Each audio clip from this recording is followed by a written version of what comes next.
avec, chose que je ne voulais pas voir chez moi au début. Parce que j'étais trop en position d'admiration, puis aussi comme je t'ai dit, il y avait comme quelque chose d'identitaire pour moi là-dedans, d'être comme vu par un grand homme.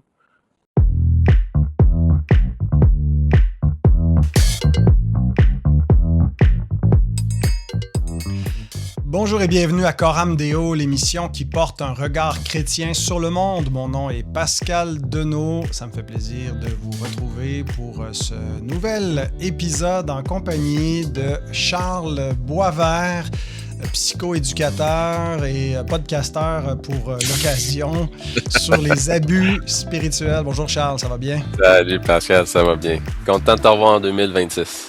Oui, cette fois, c'est vrai. La dernière fois, on faisait semblant là, qu'on avait passé le temps des fêtes, mais là, il est derrière nous.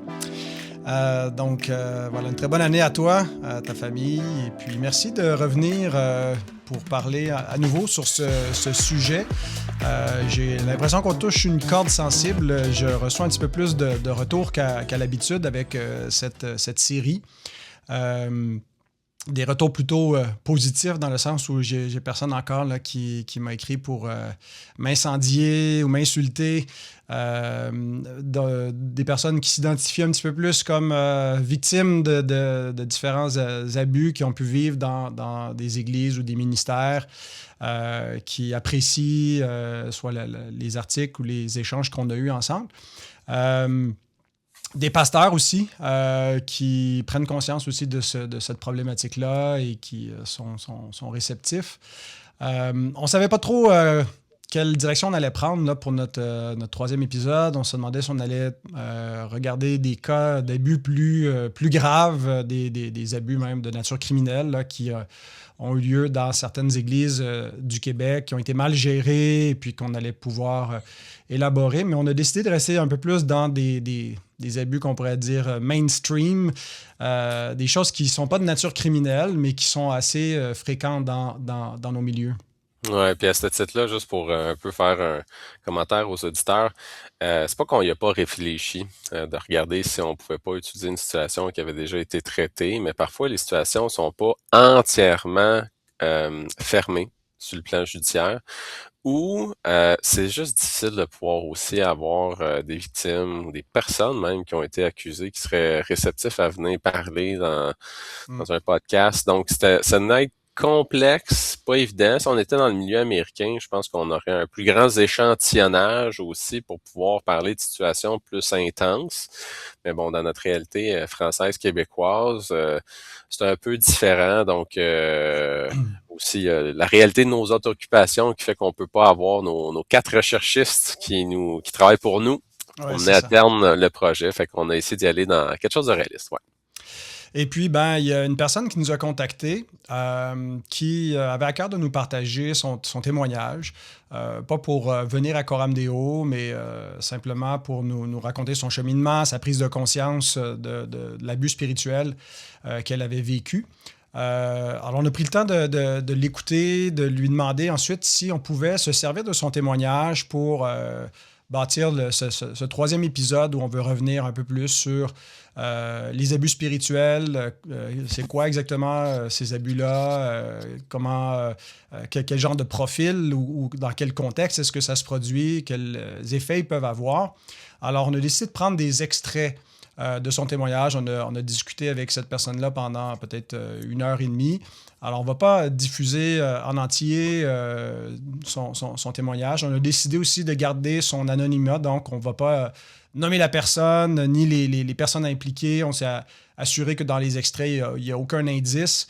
On veut préserver l'anonymat. Et l'idée aussi, on ne se voit pas comme une instance là, qui est là pour être des justiciers ou dénoncer des trucs, mais plus pour faire réfléchir sur le phénomène des abus, aider les personnes qui peuvent en être victimes ou les perpétrer, parfois même sans s'en rendre compte. Moi, c'est le gros élément, je dirais, que j'ai appris depuis que j'ai commencé à m'intéresser aux abus spirituels, c'est que c'est rarement intentionnel. des choses qu'on peut faire. Il peut y avoir, il y a toujours des intentions, mais on se dit pas, tiens, je veux abuser de quelqu'un, je vais écraser quelqu'un avec mon autorité. Souvent, on est bien intentionné, on veut préserver la paix de l'Église, on veut pas qu'il y ait de vagues, et puis donc on écrase des gens, on les empêche de parler, on les isole, et puis on se rend même pas compte qu'on est en train finalement de faire du mal. Puis, à ce niveau-là, quand tu nommais le terme intention, la première métaphore qui m'est venue, c'est, tu sais, l'expression l'enfer est pavé de bonnes intentions.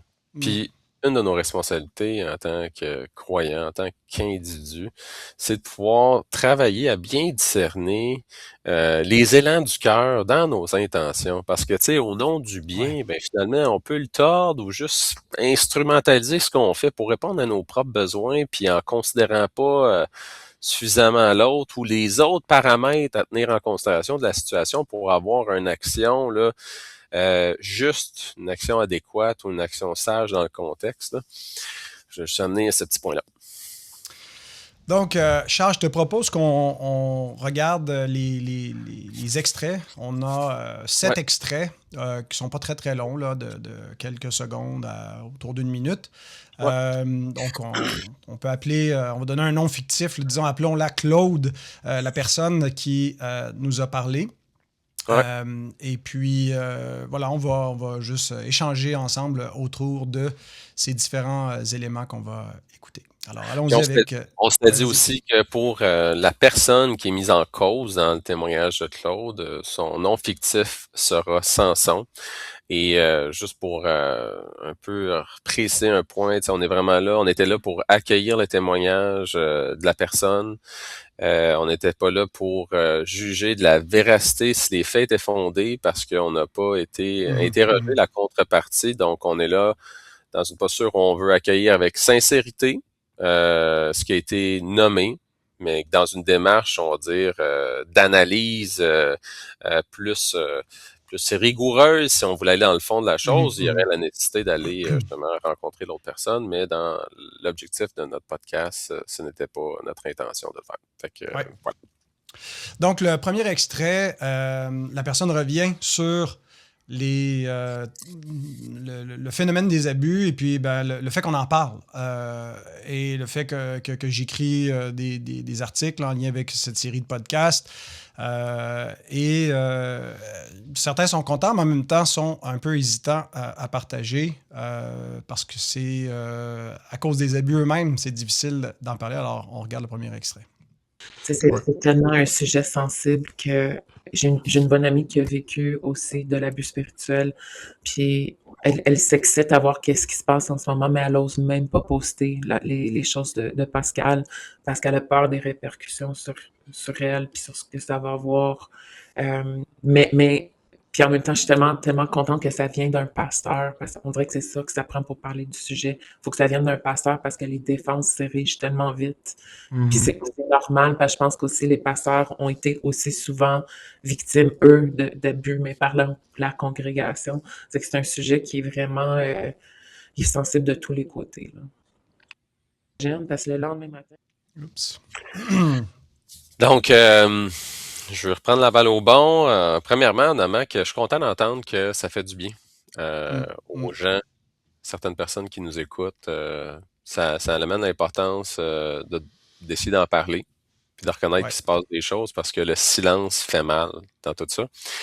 C'est moi qui pose la première question là-dessus, puis Pascal, dans le fond, quand elle nommait que il y a une responsabilité pour les pasteurs à en parler, je veux savoir comment tu recevais justement cette proposition-là, comme quoi les pasteurs ont peut-être une responsabilité supérieure à parler de la notion d'abus que les membres de l'Assemblée. Ben, il y a toujours une notion un peu de tu sais, qui est légitime pour parler de quelque chose.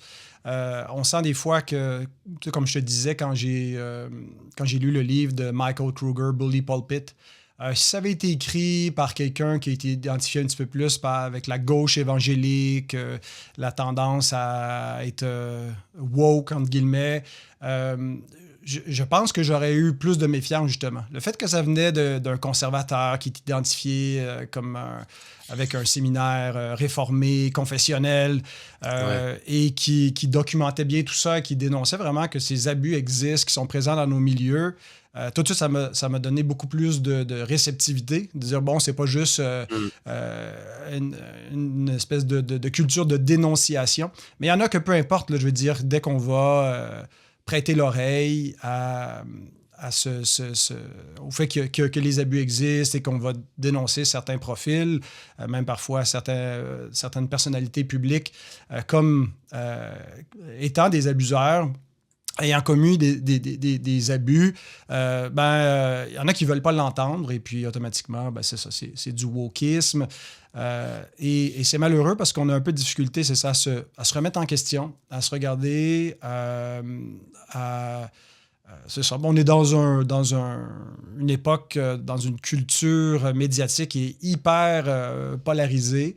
Mais je pense qu'il faut effectivement qu'on soit capable là, de dire que certains enjeux, là, c'est pas être à gauche ou à droite, être woke ou anti-woke ou conservateur ou progressiste. Qu'il y a des enjeux qui devraient, que peu importe là, notre positionnement politique ou culturel, qu'on devrait être capable de reconnaître que ça existe, que c'est des problèmes. Alors, j'ai pensé que par ma posture, là, je ne suis pas une grande personnalité publique, là, mais j'ai quand même quand même Pascal Denot de Corandeo, là! Dans le monde évangélique, c'est ça. Je veux dire, j'ai un petit auditoire et puis... alors, je comprends que j'étais content. Puis tu vois, tout de suite, ça fait un peu l'effet... de s'enorgueillir. Tu vois, il y a un côté de moi qui se dit, voilà, c'est moi le bon gars, le sauveur, qui dénonce les abus. Et ce genre d'orgueil, comment ça peut venir? Tu veux dire, on peut tomber facilement dans nourrir ce qui est souvent à la base des abus. Là. C'est de nourrir l'importance de notre personne, l'importance des commentaires qu'on a à faire, des jugements qu'on a à émettre. Puis, donc, voilà, il faut je sais pas trop où je m'en vais avec tu réponds tellement bien. Je vais rebondir.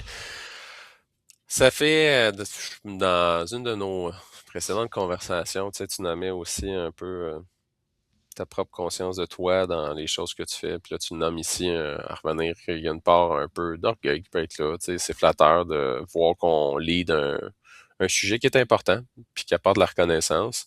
Pour toi, il y a comme tant mieux si tu vois que tes actions peuvent répondre à des besoins concrets puis utiles. Je pense qu'à l'avancement du sujet, à l'avancement du bien-être des gens, du bien-être spirituel des gens, quand tu prends conscience de un peu cet élan-là de ton cœur, c'est pas pour dire que c'est la chose dominante qui est là présentement dans toi quand tu fais ça, mais tu prends conscience de cet élan-là, qu'est-ce que t'en fais? Comment t'apportes ça dans ta vie spirituelle, cet élan-là qui monte, ou est-ce que tu as un peu d'orgueil? Ouais. Je le nomme, je le confesse. J'apprends dans ma piété à confesser mes péchés régulièrement et bon, il y a des péchés qui sont évidents, qui sont grossiers, qui sont une transgression au premier degré des commandements de Dieu, mais d'autres qui sont beaucoup plus subtils. L'orgueil, la vanité, ça vient dans notre cœur et puis on le voit pas toujours. Et ça a beaucoup un lien avec les abus spirituels parce que c'est justement, on nourrit notre ego et puis on développe des fois dans nos milieux évangéliques là, une culture du pasteur important, du pasteur célébrité.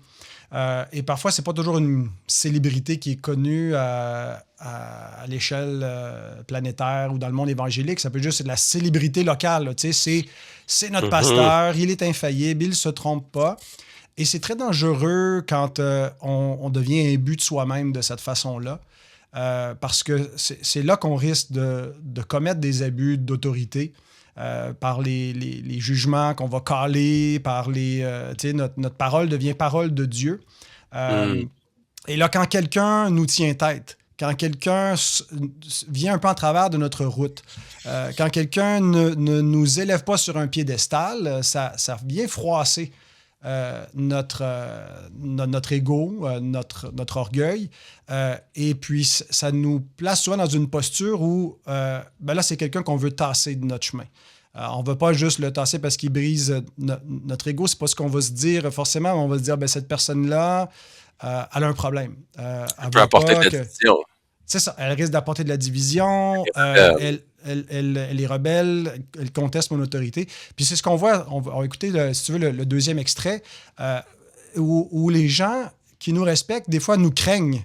Et je pense que c'est un problème qu'on craigne nos pasteurs, qu'on craigne l'autorité, qu'on ait peur de les froisser, qu'on ait peur de les contredire. Et déjà, on est dans un terrain fertile là, pour de l'abus. Si quelqu'un dégage un peu cette aura-là, un peu néfaste. Écoutons le deuxième, puis on va continuer à parler tout après. Il m'appelle à un meeting, puis là, il m'amène dans son bureau, puis il y a comme eu un déclic avec lui. Je l'avais jamais vu comme ça. Il est devenu très froid. Il m'a dit, là, il dit, t'as passé par-dessus moi 2 fois. Puis t'avais pas d'affaire à sauter cette hiérarchie-là. C'est sur le coup, j'étais tellement surprise, puis j'étais comme, je m'excuse, je te demande pardon, parce que j'avais rien fait de mal. Je comprenais pas pourquoi il me reprochait ça, mais puis c'était tellement étrange son demeanor. Puis dans cette conversation-là, est-ce qu'il en est venu à essayer de comprendre qu'est-ce qui t'avait amené à parler à... Y avait-tu un souci à confronter sa propre réaction pour au moins prendre ta perception dans ce qui se passait? C'était vraiment comme un boss qui parle à son subordonné puis qui lui dit t'as fait ça de mal puis c'est pas correct puis la conversation était assez brève. Moi j'étais sur le choc là, je comprenais pas qu'est-ce qui se passait mais j'avais fait de quoi que à l'époque je Ouais. Donc les abus spirituels ont lieu dans des climats où il y a de la crainte. C'est pas simplement un respect pour le pasteur, mais c'est ça. C'est comme si être en opposition ou en conflit, c'est presque comme si on s'opposait à Dieu. Alors, les gens vont battre en retraite, vont s'auto-censurer. Ouais. Ouais. Dans ça, un des éléments qui est problématique, c'est dans tout conflit, il faut être capable de discerner qu'est-ce qui relève de nous, qu'est-ce qui relève de l'autre. Puis être capable de pouvoir s'en parler en prenant le temps d'écouter, puis essayer d'aller au fond de la chose. Dans le sens, des fois, on arrive dans un conflit chargé, puis il y a des choses qu'on vit face à la personne qui parlent de nous, qui parlent d'enjeux du passé et qui n'appartient pas entièrement au contexte de ce qui se vit avec l'autre personne.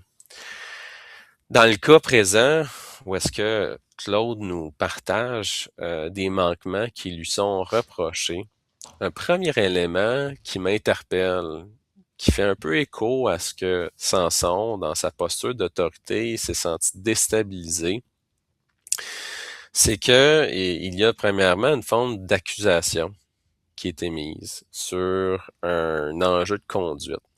Puis dans ces accusations-là, quand on parlait avec Claude, on sentait pas que Claude était soutenu par Samson pour comprendre un peu mieux comment agir, comment mieux gérer la situation qui lui a été reprochée.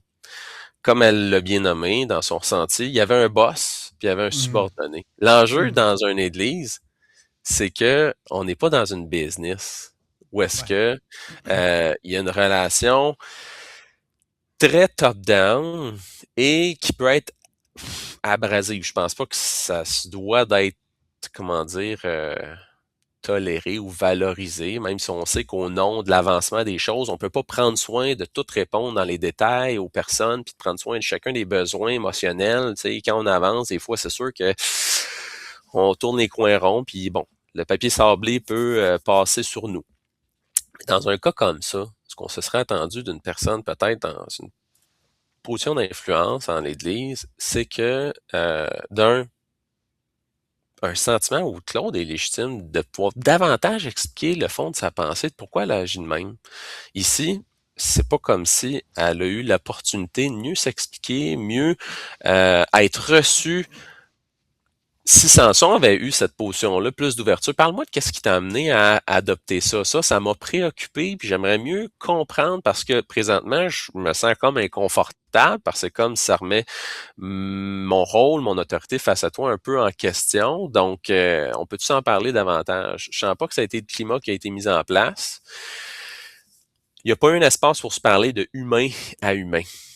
Ouais. Pas parce qu'une personne en position d'autorité que c'est plus un humain, là, puis que vous êtes plus un humain. Puis que la position, la hiérarchie fait en sorte qu'on s'invalide automatiquement. Ouais. Puis chez Claude, ce qui était présent, c'est une capacité à prendre la part de blâme qui va être là, elle se remet en question. Elle fait un processus d'analyse de soi en situation de tension qui est normal. N'importe qui en situation de tension, une réaction adéquate. C'est de réviser qu'est-ce qui relève de nous, puis aussi de réviser qu'est-ce qui relève de l'autre. Mais dans ce cas-ci, c'était juste ce qui relevait d'elle qui était mis, on va dire, en lumière ou dans la centralité de la chose. Donc ouais, c'est les éléments, moi, qui me parlaient de cette séquence. Ouais, j'aime ça comment tu mets le doigt sur le fait que c'est ça, des fois on peut s'enfler d'orgueil avec une posture d'autorité. Hein, on devient loin de l'éternel, là, tu sais, qui va oser toucher à loin de l'éternel, à questionner ses jugements ou son autorité ou ses décisions. Et c'est tellement facile, là, c'est ça, parce que, tu sais, oui, Dieu utilise des hommes, puis là, on sent parfois que Dieu nous a bénis, Dieu nous a fait des dons particuliers, on est capable de diriger, mais de finir par se croire un peu comme infaillible, là, ou d'avoir de la difficulté un peu à composer quand que les gens ne sont pas en adulation, ou en admiration, ou en soumission. Et c'est déstabilisant. Mais de ramener ça à dire, ben écoute, je suis un serviteur, je suis un esclave de Christ. On ressemble beaucoup, dans les chrétiens en général, là, aux fils de Zébédée, là, quand ils s'imaginent dans leur idéal du royaume des cieux, à la droite et à la gauche de Christ quand il va venir dans son règne. Et Jésus dit, ben, vous ne comprenez pas tout à fait comment ça fonctionne dans le royaume. Ceux qui sont en autorité, qui sont élevés, sont en bas, sont serviteurs, sont les esclaves. Alors si on devient un peu le torse bombé d'orgueil, on perd un peu cette notion. Puis la façon qu'on va voir les autres qui sont sous notre autorité, ben, c'est des subalternes, c'est des gens qui doivent pas questionner, mais exécuter. Dans le prochain extrait, Claude nous parle justement de ces relations qui sont très hiérarchiques et des types de relations qui sont dans les abus spirituels. Si la personne en autorité, si elle n'a pas quelque chose de attirer pour son profit, pour l'avancement de son ministère, elle va éloigner et discarter ces personnes-là. Là, ils vont être dans la sphère éloignée, mais les gens, la garde rapprochée, c'est les gens qui nous appuient, qui nous dirigent, qui nous soutiennent là où on veut aller. Alors, on va regarder ce prochain extrait. Je le vois comme quelqu'un qui est très hiérarchique dans ses relations. En tout cas, en rétrospective, c'est ça un peu là où je vois qu'il commence à avoir un changement, parce que là, des fois, je le challengeais, des fois, je posais des questions un peu plus croustillantes, des fois, j'étais plus des fois, je parlais des choses que j'avais découvertes. Vraiment, ils sont pas capables de se regarder intérieurement. C'est ce que je vivais avec lui quand j'essayais d'adresser les choses avec lui, incapable de se regarder. Puis dans les autres affaires que j'ai pu observer avec lui, les types de gens qu'il met comme subordonnés sous lui, le type de gens qui s'entourent, les relations transactionnelles. J'ai aucun espoir avec lui qu'il peut y avoir de changement avec lui. Donc, moi, ce que je vis avec lui, c'est tout simplement une protection. Donc,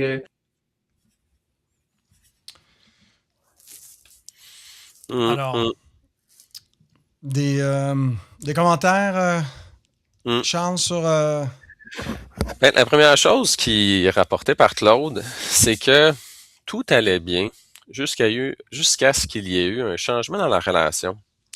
Où est-ce que son rôle a commencé à être un peu plus actif? Où est-ce qu'il y a eu un peu plus des échanges transparents sur des idées qui pouvaient peut-être remettre en question les idées de l'autre personne, de Samson? Puis ce qui se révèle dans ça, c'est dans l'évolution de la relation, il y a eu une difficulté à s'adapter à cette nouvelle posture-là qui s'installait dans leur relation. Où est-ce qu'on était peut-être dans un espace un peu plus égalitaire qui allait en développer. Puis là, Claude nous parle de ses difficultés d'introspection. Puis en y réfléchissant, chez ceux qui ont une plus grande tendance à avoir des comportements qui vont être problématiques, il peut y avoir plus de difficultés, oui, à pouvoir réfléchir à ses comportements, ses émotions, ses intentions. C'est pour ça que je suis tout le temps touché, Pascal, quand t'en parles, toi, dans le podcast, tu le fais de façon naturelle, puis moi, j'ai toujours envie de faire « Hey, prenons une petite pause ici », parce que ce qui est en train de se vivre n'est pas anodin. Et ça, c'est un signe de quand on y a accès par une autre personne, qu'il y a une forme de santé spirituelle qui est présente dans sa réflexion à soi-même, dans sa marche avec le Seigneur lui-même.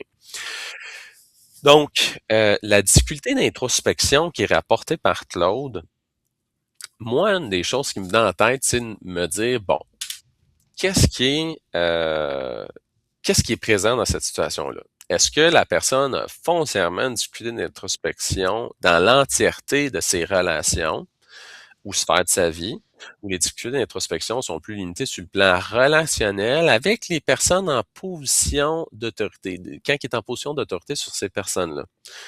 Hors micro, avec Pascal plus tôt, je nommais que des parents, face à leur enfant, parfois, il y a comme cette difficulté d'introspection-là qui n'est pas explicitée aux enfants parce qu'ils veulent pas porter atteinte à leur crédibilité, par exemple. Ce qui est en fait pas pleinement juste, parce que des parents ont le droit d'exposer leur vulnérabilité à leur enfant, justement pour modeler le fait qu'on est pécheur, qu'on le reconnaît et qu'on peut demander pardon à nos enfants. Donc, peut-être dans la relation qui était là, Samson, face à des personnes qui sont sous sa charge, se met dans une posture un peu plus défensive, dans lequel c'est beaucoup plus difficile de pouvoir laisser transparaître la part du chapeau qui peut lui appartenir ou la poutre qui peut être là dans son œil à ces moments-là. Ouais. Le côté, c'est ça, hiérarchique, je pense que c'est parce qu'il y a une forme de hiérarchie, qu'on le veuille ou non. Je veux dire, dès qu'il y a une autorité, là, je veux dire, il y a quelqu'un qui est en autorité, quelqu'un qui est sous l'autorité. Mais ça ne vient pas enlever qu'on reste toujours des vis-à-vis. Puis l'Écriture nous donne, voilà, ces tensions-là où on doit concilier les deux réalités. Là. On est...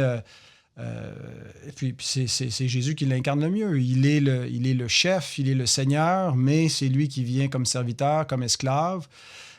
Jésus, bien sûr, il a l'avantage d'être impeccable, donc on ne peut pas vraiment le prendre en faute. Mais on ne sent pas qu'il est même insécure avec des gens qui voudraient s'élever. je pense qu'il y a de l'insécurité beaucoup dans ce qui nous amène à commettre des abus spirituels.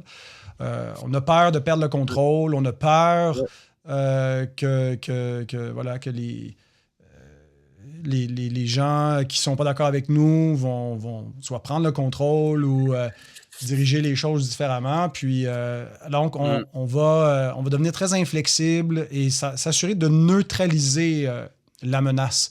Alors, ça, c'est. Je pense que c'est souvent ce qui est l'amorce là, pour les abus. Oui, puis un point que je voudrais rajouter, c'est dans certains milieux d'église, on se retrouve à beaucoup valoriser des experts de contenu, je vais le dire, des experts qui maîtrisent les textes. Et associé à ça, il peut y avoir une forme de rigidité, un souhait d'avoir une réponse à tout. Bon, déjà, le mouvement évangélique, dans un souci intéressant, va faire de la théologie systématique. Là, on va systématiser Dieu au corps de tout. Bon, c'est correct, il y a quelque chose de légitime à vouloir approfondir sa personne, mais il y a quelque chose qui parfois, chez les personnes qui vont davantage se verser à ces exercices-là, qui va parler aussi d'une forme de rigidité dans leur personnalité. Et dans des relations, ce qui peut s'installer, c'est parfois, il n'y a pas de réponse à tout.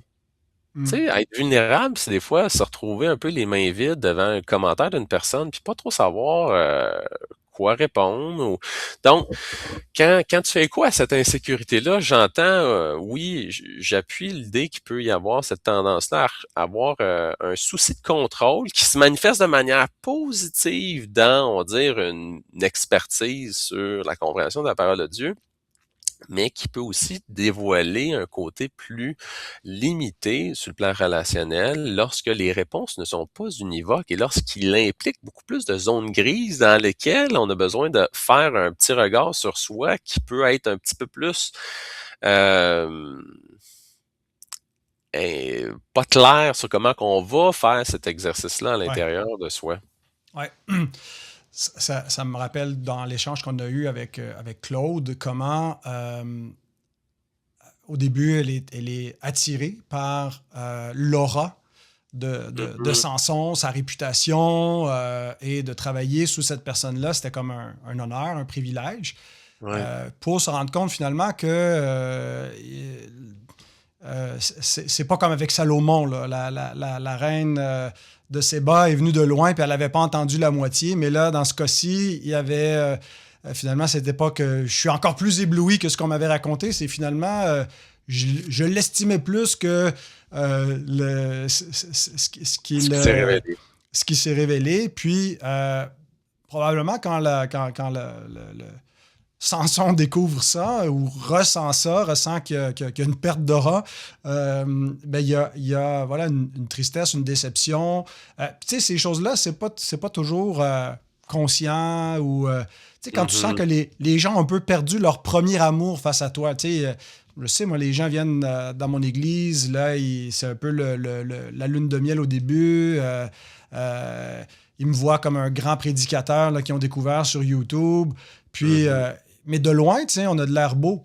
Mais quand ils nous regardent de plus proche, puis qu'ils se rendent compte qu'on est des gens bien ordinaires, que je suis un pécheur comme tout le monde, que mes enfants sont dépravés comme les autres, que mon mariage, ben, c'est correct, là, mais tu sais, c'est pas... Il y en a qui te voient comme un saint homme, tu sais, de loin, puis ils sont dans l'admiration. Puis quand ils perdent cette admiration, on dit, il y a une expression en anglais, là, familiarity breeds contempt, que le mépris vient tout de suite après la familiarité. De loin, il y a un aura de sainteté. Après ça, on devient familier. Puis la prochaine étape, c'est qu'on finit par mépriser. Et puis ça, ben, quand tu sens que les gens qui t'admiraient t'admirent plus, ça peut être très subtil qu'est-ce que ça fait dans ton propre cœur et l'attitude que tu vas avoir vis-à-vis d'eux. Puis j'aimerais ça qu'on regarde, qu'on écoute. Ben, tu veux peut-être réagir juste avant? Non, je sais la prochaine extrait que tu vas mettre, puis je sais où je vais aller dans un commentaire. Je sais qu'on va l'écouter, puis je vais commenter après. OK. Dieu l'utilise. Je peux pas nier ses dons. Il y a des beaux dons. Puis il fait avancer l'œuvre au Québec. chose que je ne voulais pas voir chez moi au début. Parce que j'étais trop en position d'admiration. Puis aussi, comme je t'ai dit, il y avait comme quelque chose d'identitaire pour moi là-dedans, d'être comme vu par un grand homme, d'être comme. Mhm. Euh, c'est qu'il y a comme des choses que par la suite, je voyais, puis je suis comme, aïe, aïe, comme, il était pas honnête quand il disait ça. Puis tu Mhm. sais, j'ai quand même été sous son ministère, puis je le voyais pas. Je pense que je me serais retirée. C'est ça qui est embêtant parce que une des raisons que ça a été très loin par rapport à ce que, tu sais, la souffrance que j'ai vécue par rapport à ces abus-là, c'est que comme on va essayer Mhm. de s'en sortir avec le moins de dommages, ça Ouais. changera pas, ces hommes-là changeront pas d'avis. Euh, Alors, je te Hmm. laisserai réagir à chaud. Ouais.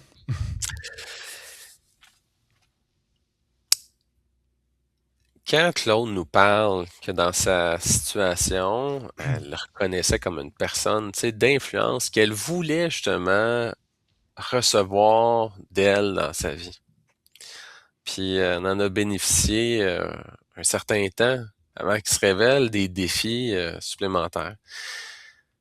Quand on se développe identitairement, l'autre est nécessaire à notre développement parce qu'on est des êtres qui ont besoin les uns des autres. Nos parents sont là pour nous aider à grandir. Sans nos parents, ben, on développerait des défis majeurs au niveau de notre fonctionnement. Si Claude, dans sa situation, à un bon moment donné, elle s'est vue aussi être un peu trop dans cette posture même de dépendance face à l'autre pendant un certain temps. Puis je dis dépendance, je la vois pas nécessairement au niveau malsain parce que oui, elle avait besoin de dépendre d'une personne pour l'aider à grandir. Euh, Puis là, à un bon moment donné, bon, il y a eu changement de relation, puis il y a un peu plus une capacité à pouvoir prendre les choses puis en laisser, puis amener une relation un petit peu plus active, moins je reçois ce que tu me donnes. Mais pour Samson, pour justement la dynamique que tu nommes à l'intérieur des personnes qui ont une position d'influence devant un groupe, un professeur d'école pourrait être dans la même situation, et ainsi de suite, ben si Claude a besoin de l'autre pour être, disons, le pasteur ou le professeur a besoin de sa classe pour être. Donc, c'est une admiration qui est partagée de part et d'autre dans certaines dynamiques. Ou est-ce que, mais si je perds l'admiration de mon assemblée, qui suis-je? Si je perds ce regard-là de cette personne d'influence-là, qui suis-je? Bon, je vais un peu dans les extrêmes, mais il y a un peu ce décentrement-là dans notre cheminement qui s'opère, notre décentrement, où est-ce que on se perd dans l'autre, on se perd dans l'assemblée, on se perd dans l'approbation de la personne qui vient nous apporter quelque chose d'important. Donc, c'est pour ça nos élans du cœur, quand on rencontre une nouvelle personne, un nouveau personnage, ça nous nourrit, puis on veut quand même prendre soin de tempérer des fois les élans du cœur d'appréciation forte qui peuvent être là, parce que des fois, c'est comme si on met tous nos œufs dans un même panier pendant un instant. Donc, le point que je voulais surtout amener, c'est cette similitude-là dans le besoin du regard des autres, qui peut être présent, et qu'il faut apprendre à tolérer. Il faut surtout apprendre c'est pas l'autre mon sauveur, c'est le Seigneur. Et donc, l'autre est en cheminement avec moi pour m'aider à nourrir ma relation avec le Seigneur, une relation de respect, une relation où est-ce que elle ne se vit pas uniquement qu'à travers, disons, une personne ou à travers la relation avec une assemblée, ou etc. Ouais. Ouais, puis dans le pastorat, c'est fréquent que des gens développent une sorte un peu de dépendance. Ouais, De parle-nous un lien. peu justement des personnes qui peuvent venir te voir. Et tu sens ce côté-là où est-ce pas une forme d'adulation, mais une forme de Mais des fois, ouais, c'est carrément ça. Oui, des fois, il y a de ouais, l'adulation. Des gens qui ont un peu de difficulté à penser par eux-mêmes, puis ils veulent... ou ils vont prendre tout ce qu'on dit pour du cash, là, comme je le disais ouais. tantôt. Là, c'est un peu comme si on parle ex cathedra, on est la parole de Dieu. Fait qu'il faut faire extrêmement attention. D'un côté, parce que, bon, on ne fait pas toujours exprès d'avoir de l'influence. Je veux dire, moi, il y a des gens que je suis qui ont sur moi un effet, une autorité.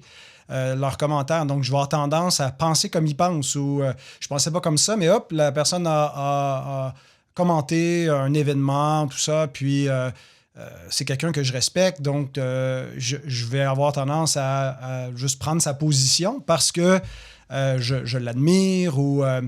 et surtout quand il y a une sorte de distance dans la relation, quand il n'y a pas une proximité, une intimité, où la personne me voit vivre, vient chez nous, voit que je suis un gars bien ordinaire.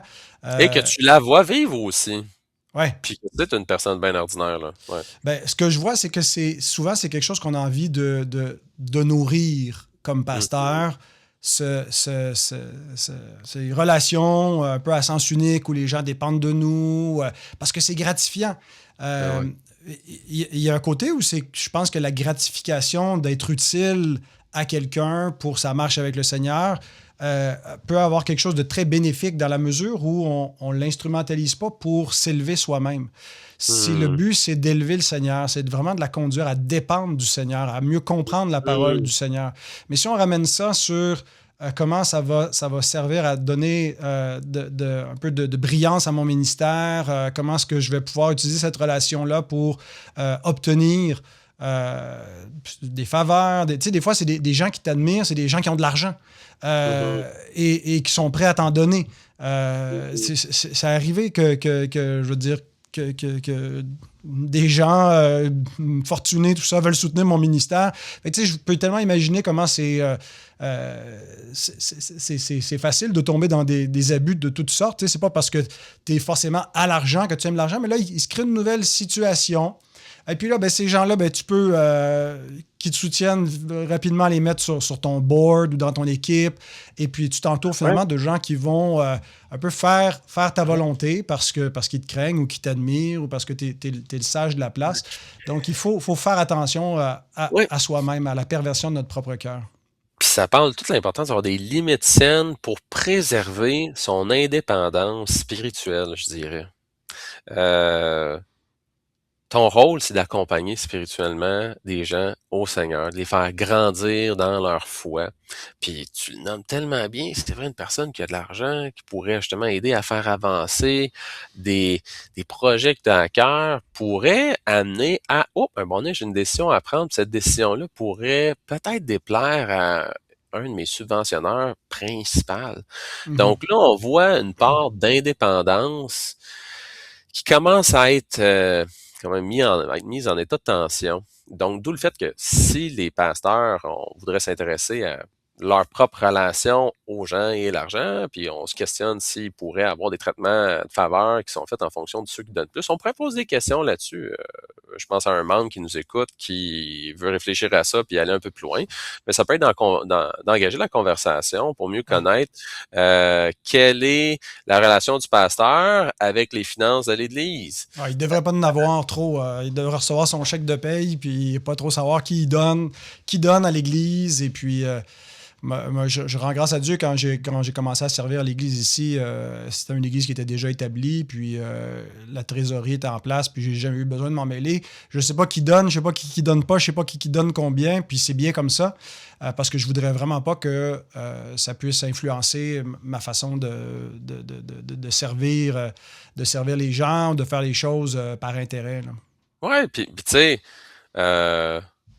combien de personnes nous écoutent, puis dans ce que tu viens juste de nommer, ils vont juste avoir eu la pensée qu'ils se sont déjà trouvés cheap ou ils se trouvent cheap dans leurs dons, puis ils ont peur de peut-être qu'est-ce que le pasteur en dirait s'il saurait, ou ils savent-tu, puis là, ils vivent un peu dans l'inconfort parce qu'ils pensent que... Donc, il y a dans ça, ce que tu nommes, des pratiques saines qui vont susciter de la confiance. On veut que les gens viennent à l'église pour rencontrer le Seigneur, puis qu'ils confessent, qu'ils amènent leur crainte dans le Seigneur et non qu'ils fassent juste une rencontre de crainte relationnelle puis trouver la façon de se protéger pour finalement, pas se sentir trop stressés pendant qu'ils sont à l'église. Ouais. Alors finalement, ce qu'on voit un peu dans tout ça, c'est que des fois, on fait le ministère avec différents motifs. On a des bons motifs, mais je pense aussi qu'on a des intérêts. des intérêts Mhm. personnels. Puis il faut faire très attention à ne pas faire le ministère en étant intéressé Ouais. à investir dans des relations par intérêt Ouais. personnel, Ouais. à ne pas faire exception de personne, à avoir de l'intégrité. Tu sais, des fois, les abus spirituels, c'est pas juste. Parce que le mot abus est fort, là, ça nous Ouais, donne ouais. l'impression là, que c'est comme des abus sexuels ou des gens qui sont qui calculent tout, mais des fois, ça passe sous notre propre radar. On ne se rend pas compte comment on fait du deux poids, deux mesures et comment on est dans le compromis. Voilà, on crée des injustices Ouais. qui sont pas banales. Et quand, après ça, les personnes veulent en parler, ben, c'est là où ils Mhm. se font un peu taper sur les doigts. Quand ils posent des questions, parce que notre ami Claude, ben, c'est un peu ça ce qui est arrivé. C'est elle encaissait un peu des revers après revers qu'elle était ressentie par Samson comme quelqu'un qui finalement était problématique et qui devait juste être neutralisé, puis isolé ou empêché Ouais. de nuire. Et c'est quand on veut Ouais. parler, quand on veut adresser cette question-là, où là, on se fait Mm. rabrouer. Je te laisse parler, puis après ça, on pourra écouter Ça me fait l'extrait. penser à une chose qu'on peut valider dans un échange avec une personne, puis que on veut faire sûr qu'on est sur le même longueur d'onde, disons. Quand on vient de finir une discussion peut-être de tension, ou est-ce qu'on a adressé peut-être un reproche à une personne, on peut compléter en nommant comment tu reçois ce que je te partage présentement, Mm. ou y a-tu des éléments que tu veux apporter ou me préciser par rapport à ce que je te nomme présentement. Dans le sens où euh, Claude part avec son impression de la situation, qui nous on a accueilli, il semble légitime, puis disons que son impression elle est juste, ok tant mieux. Mais peut-être disons que l'impression serait pas juste, puis que Samson voulait pas qu'elle parte avec cette impression-là. Mais lui, il a la responsabilité d'aller sonder. Est-ce qu'on quitte la conversation en étant sur le même diapason d'une certaine manière, du moins sur la même compréhension des choses. OK, t'es blessé sur ça, ça, ça. OK, je l'entends, je comprends. Parfait.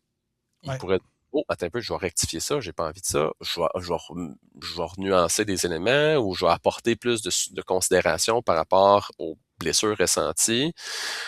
Ou il pourrait se dire, OK, parfait, elle a compris le message, puis je ne tente pas plus de me prendre soin de ses besoins ou de sa propre réalité.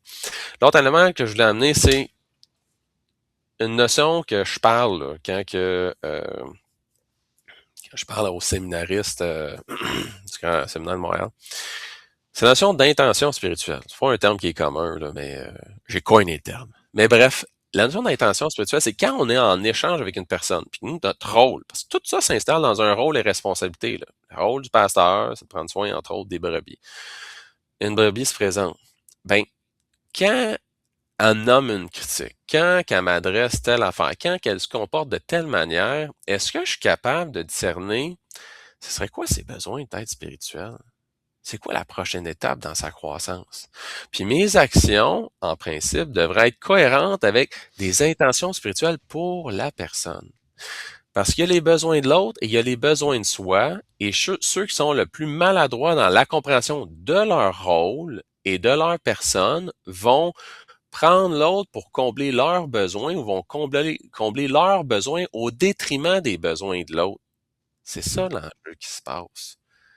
Et donc, pour la personne qui est en relation avec quelconque personne, une de ses responsabilités, c'est de bien prendre soin de représenter ses besoins, de les nommer clairement, puis de mettre des limites justes pour pas que l'autre en vienne à abuser de sa personne ou comprenne mal ses besoins et ses demandes implicites à des commentaires, des reproches ou quoi que ce soit. Les Ouais. plus habiletés vont comprendre que derrière les critiques, il y a des besoins, puis il y a un nœud plus important à adresser, un enjeu plus important à adresser, que la critique finalement est un enjeu de surface à un autre élément.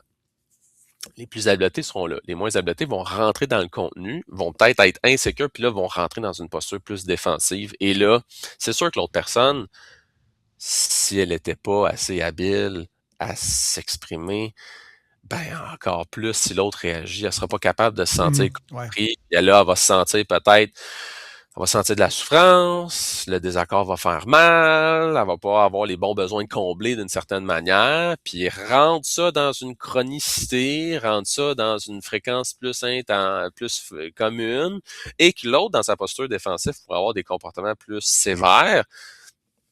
Là, on pourra parler de quelque chose qui va ressembler peut-être, oui, à une forme d'abus. Mais oui, comme tu disais, tu sais, le Ouais. terme abus, c'est un terme d'étiquette. Puis on aime souvent pas les étiquettes. Donc, on doit parler quand même un chat, c'est un chat. Il y a des comportements qui sont clairement abusifs, tu sais, c'est bien délimité. Des fois, il y a des zones grises. Mais au-delà de ça, il faut comprendre qu'il y a des besoins, il y a des demandes, puis il y a eu un enjeu à pouvoir bien les comprendre l'un l'autre, et peut-être qu'il va y avoir eu une instrumentalisation, consciente ou inconsciente, de l'autre pour combler les besoins d'une personne. Ouais. Ben voilà. Alors, dans le meilleur des mondes, il faudrait être capable de se parler, de communiquer, de vérifier nos intentions, d'aller. Mais assez souvent, quand je parle comme pasteur, quand quelqu'un nous casse un peu les pieds, quelqu'un nous pose problème, euh, notre réaction, c'est de... j'aurais tendance tu sais, un pasteur, il peut pas trop l'échapper. Là. Il faut pas qu'il commence à... Il peut pas injurier le monde. Tu sais, ça peut pas être explicite, mais Non. le côté passif-agressif, Ouais. tu sais, où on va garder un beau sourire, là, mais au fond de nous, là, on a de l'amertume vis-à-vis de quelqu'un. Ouais. Et on va s'arranger pour l'empêcher de parler, l'empêcher de nuire. Et c'est là où les abus se développent, c'est quand il y a une espèce de loi d'omerta dans une église, où on ne peut pas rien dire, où tout ce qui est dit, dès que quelqu'un parle, c'est de la calomnie, c'est de la médisance. Alors, c'est un peu ce qu'a vécu notre cher Claude. Alors, on va écouter le prochain extrait. Il m'a repris par rapport à la médisance. Puis, écoute, je pleurais, là. Puis en même temps, je scrutais ma conscience. Puis c'est comme, OK, c'est vrai, j'ai peut-être pas dû parler à cette personne-là, mais j'étais loin d'être en campagne de salissage de réputation.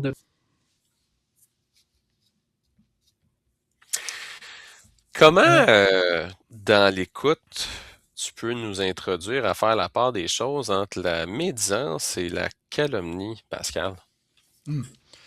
Ben, écoute, je sais pas si j'ai une définition juste, là. Certains pourront peut-être apporter d'autres éléments, mais quand je pense à calomnie, c'est qu'on n'est pas forcément soucieux de la vérité.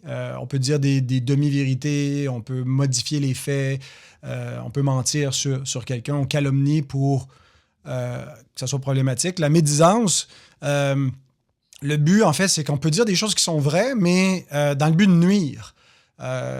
Et donc, on va rapporter les faits, mais peut-être pas aux bonnes personnes, des personnes avisées, sages. L'intention en parlant de quelqu'un, en rapportant ce qui s'est passé, n'est pas de chercher la paix, chercher conseil. C'est pas parce on a besoin de se confier, quoique souvent les personnes un peu victimaires vont faire passer ça comme ça, là, de dire j'avais besoin de parler, puis finalement l'intention secrète dans le cœur était mesquine, c'était de nuire. Mais souvent le problème dans les milieux où il y a des abus spirituels, c'est que dès que quelqu'un parle, on va l'accuser de médisance ou de calomnie. Mm-hmm. Donc, la seule chose que la victime peut faire, c'est de se taire. Et donc, moi, je serais intéressé à t'entendre dire comment est-ce que tu conseilles aux gens, tu sais, parce que c'est nécessaire de pouvoir parler, de pouvoir communiquer, mais comment on évite justement la médisance? Voilà, est-ce qu'il y a est-ce que tu as des conseils à nous donner à ce niveau-là? La médisance, c'est, comme tu l'as bien dit, là, ça peut partir d'une blessure, puis ça peut être interprété par des personnes lorsqu'on écoute la blessure comme étant de la médisance. Puis tu sais, quand on est blessé, on a de l'émotivité, là. Ça sort pas tout beau, tout rond, sans que il y ait pas une charge de colère ou une forme de charge même d'hostilité. On est au Québec, il peut y avoir une charge avec des sacs, tu sais, ça sort pas beau, qu'est-ce que tu veux? C'est ça, être blessé. S'il faut être beau en étant blessé, hey, let's go, on n'aura pas besoin de Jésus, on va juste performer toutes les circonstances de notre vie. Non, le Seigneur il est venu parce qu'on est pécheur. Et en plus, nous, on est des conservateurs qui croient dans la dépravité totale de l'homme. Fait que, hey, jusqu'à preuve du contraire, on peut croire que ça va mal sortir quand on va se sentir blessé. Médisance, un bon moment donné, c'est que la personne, elle a de la misère à pouvoir, être apaisée sur ce qui l'a dérangé. Puis que là, il peut y avoir une envie de vengeance. Je vais en parler peut-être afin de salir un peu sa réputation, tu sais, un peu pour y faire goûter là, ce que j'ai ressenti. Bon. Quand il y a ça qui s'installe, là, c'est pas constructif, il y a deux choses qu'on fait, qu'on soit dans une notion des livres ou non. Dans un, aller à l'enjeu de la blessure sur les colères, les frustrations qui sont vécues. Puis l'autre, c'est aussi d'encadrer. Des fois, il y a des conduites qui sont pas productives. Là, tu sais, avoir ça peut pas passer quand tu commences à dire à telle personne qu'il se passe ça. Donc, les frères, les sœurs dans une assemblée qui vont voir une personne chargée émotionnellement puis qui ont quasiment envie de se trouver des alliés. Quand j'en parle aux autres, mon envie, c'est-tu de me trouver des alliés parce que je me sens seul dans ce que je vis puis je sais pas comment bien représenter mon besoin, ma demande. Représenter une demande puis un besoin de manière pas bien polie, ça sort en attaquant beaucoup de personnes, ça va sortir en médisance. Une personne qui a plus d'habileté va pouvoir prendre soin du besoin de sa demande, se trouver des alliés, mais sans nécessairement avoir une charge agressive de colère et de jugement qui va nous donner l'apparence justement plus de médisance. Fait qu'en principe, qui vont avoir plus tendance à faire la médisance, parfois, c'est des personnes qui vont avoir des histoires de vie un peu plus difficiles, plus de difficultés d'expression, plus de difficultés à reconnaître leurs besoins, à engager des conversations avec les personnes interposées, donc qui sont plus un peu dans l'envers du décor, à ruminer leurs problèmes. Fait que ça, c'est un enjeu où est-ce qu'on va les apprendre à pouvoir plus affirmer leurs besoins, plus affirmer leurs demandes, puis trouver une façon de l'exprimer d'une manière qui est plus pacifique. L'autre aspect qui s'installe, c'est la confiance des personnes en qui on en parle. Parler quand on est blessé, c'est central. Hey, aimez-vous les uns les autres. L'aspect de la communauté est capital dans la démarche de la foi. Donc, on a besoin des frères et sœurs qui sont avec nous dans nos marches du désert, dans nos tempêtes.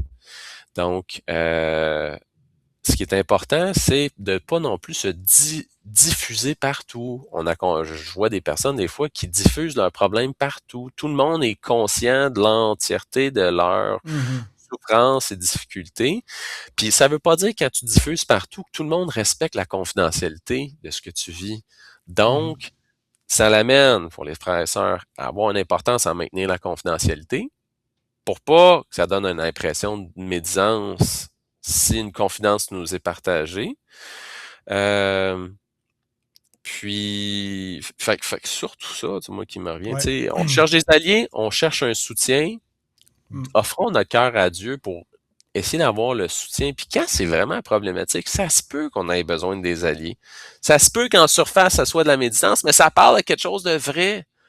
Ouais. Donc, faut faire la part des choses, surtout pour le leader qui est en train d'observer ça, pour se dire qu'est-ce qu'il y a sous la surface du comportement. Oui, et c'est pas évident. J'aime bien tout ce que tu dis, je suis absolument d'accord. Il s'est installé une culture là, de dénonciation là, dans la société avec les MeToo, et je pense en France c'était Balance ton porc, puis on dénonce publiquement, puis on condamne publiquement, même s'il n'y a pas eu des procédures qui sont faites. Donc, nous, on met l'avant souvent la procédure. Ton frère a péché, va, reprends-le et tout. Mais on a tendance des fois un peu à voir Matthieu 18 comme si ça s'applique à toute situation. Et c'est pas toujours évident quand, tu sais, quand, par exemple, un conseil d'anciens au complet est un petit peu corrompu parce qu'il y a un leader toxique qui dirige systématiquement là, son conseil là, à l'appuyer, à le défendre. Là, pour les gens qui vont être victimes de ce leader-là, il n'y a pas grand-chose qu'elles peuvent faire sans être accusées de faire de la médisance et d'être schismatique. Comment tu veux appliquer un cas de discipline ecclésiale quand c'est les anciens qui sont en cause? Donc, il y a une place même pour que les anciens soient repris. On le voit dans 1 Timothée 5. L'idée, c'est pas que les anciens il y a des mesures spéciales, là, c'est la même chose. Là, c'est-à-dire, ne reçoit pas d'accusation contre un ancien si ce n'est sur la déposition de 2 ou 3 témoins, mais il y a 2 ou 3 témoins aussi dans les conflits interpersonnels. Mais pour ça, il faut qu'il y ait vraiment un conseil d'anciens qui soit neutre, qui soit intègre, qui ne soit pas juste une bande de yes men qui craignent le pasteur. Alors, il faut que dans des cultures d'église, il y ait quelque chose de sain pour qu'il y ait vraiment un équilibre, là, que ce ne soit pas une tyrannie top-down et qu'il n'y ait pas vraiment une redevabilité de la part des autorités en place. Alors, si vous êtes dans un milieu d'église où vous ne pouvez jamais rien dire, adresser une critique et puis que un pasteur ne peut pas être pris, c'est un milieu qui est propice aux abus spirituels.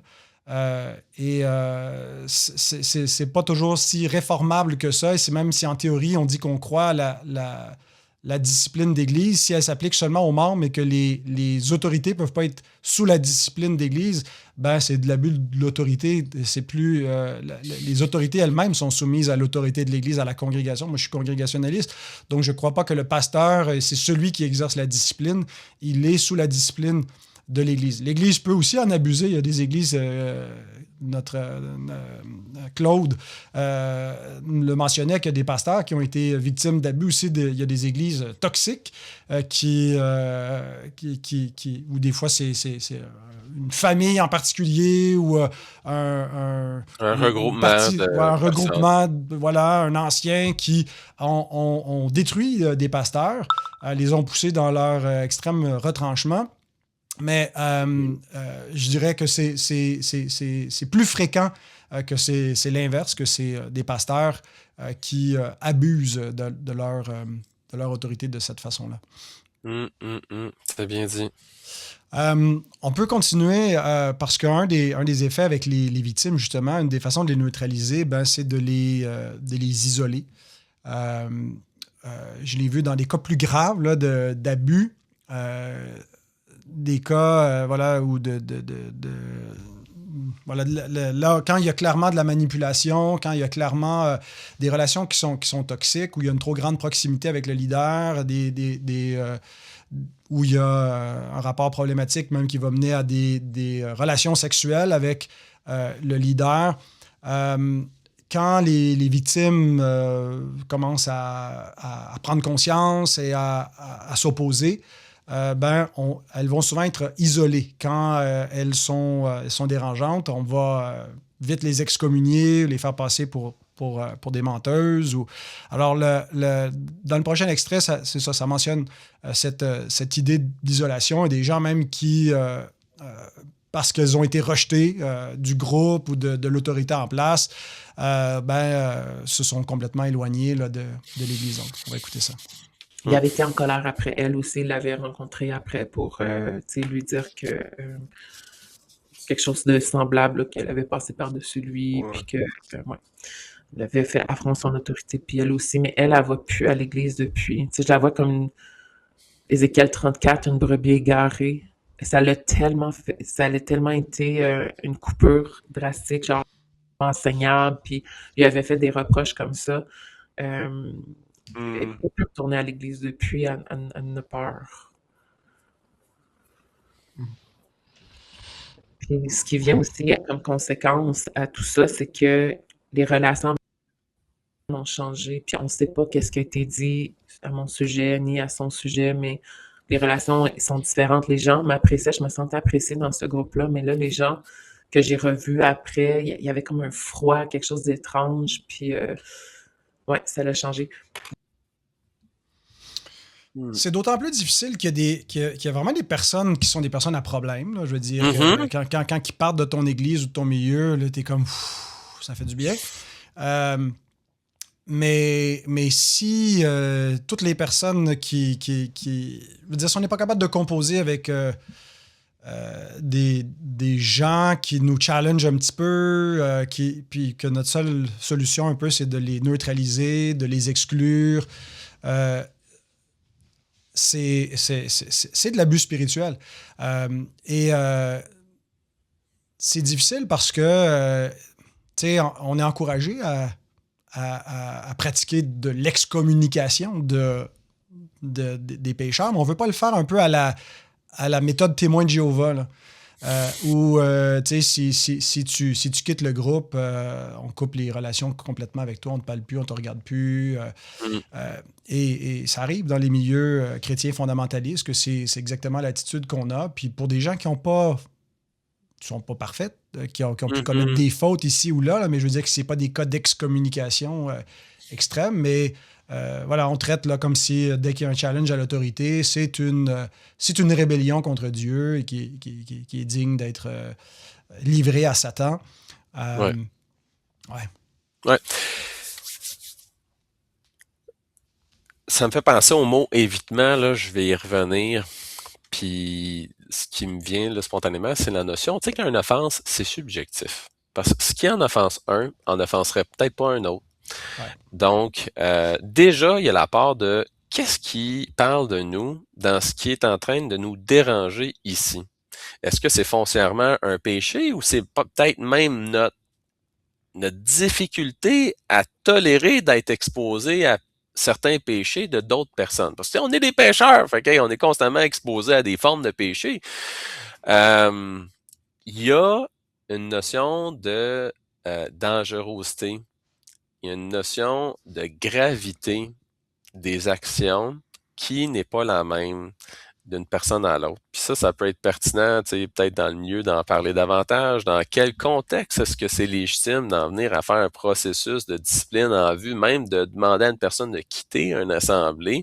De quand est-ce que c'est dans ton rôle de leadership, il faut que tu travailles sur toi pour avoir plus de sécurité, pour être capable de moins réagir dans ces contextes-là et de prendre soin de l'autre dans ce qui est en train d'être vécu pour l'accompagner à grandir. Puis aussi prendre soin des autres, peut-être en mettant des limites, ou ainsi de suite. Bref, baliser le tout pour qu'il y ait une croissance qui en découle et non juste une fin de parcours. Parce que dans le fond, quand une personne est offensée, si elle n'a pas d'outils pour travailler qu'est-ce qui est en train de se passer en dedans d'elle ou qu'est-ce qui est en train de se passer dans la relation avec l'autre, souvent une des stratégies les plus utilisées par les gens, c'est de l'évitement. Donc, un leader insécure qui est challengé dans son autorité, lui, là, ça ne tente pas de partir de son assemblée, quoi que ça pourrait arriver. Un leader qui est trop challengé par son assemblée, qui décide de lever les pattes. Mais, à défaut de lever les pattes, ce qu'il va faire, c'est qu'il va peut-être travailler implicitement par des relations stratégiques à en venir à ce que la personne qui vient la déstabiliser lève les pattes.